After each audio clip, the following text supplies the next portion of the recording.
Corporate America's response to the US's Black Lives Matter protests has been striking, with companies like McDonald's quick to pledge their support.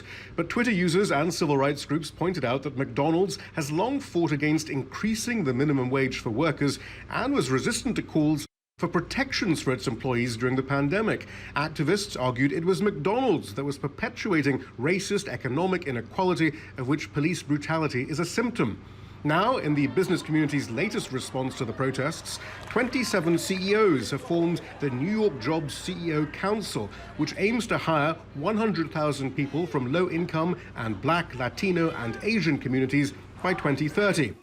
The firms involved include IBM, financial service company Accenture, Wells Fargo, Amazon, Google, Goldman Sachs, private equity firm BlackRock, and JP Morgan Chase. The important part, as you're right, is it's 30 CEOs coming together to try to tackle one of society's big problems, which is getting inner city school education, largely minority, that getting these kids through school and with a high-paying job.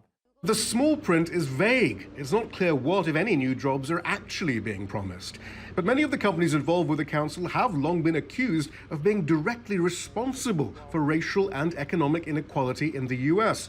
When Jamie Dimon of Chase took a knee outside of a bank branch in solidarity with Black Lives Matter, it was noted that his bank targeted black customers with subprime loans, which led to the 2008 financial crash, and that Chase, along with other Wall Street firms, have funneled millions of dollars to the New York Police Department to purchase high-tech equipment with no oversight. High-tech equipment that Black Lives Matter activists say is used to target black communities.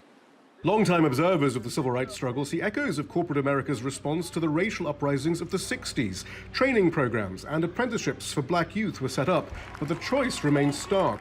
The task for corporations has always been, how do we control that? How do we maintain conditions such that we're able to operate without the aspirations and the struggles of black communities interfering with our plans? Those are the options that are available for black youth: prison or the corporate world, and not much else in between. Civil rights groups have long been clear about the intersection of racial and economic inequality. But now we are dealing with issues that cannot be solved without the nation spending billions of dollars and undergoing a radical redistribution of economic power. Yes.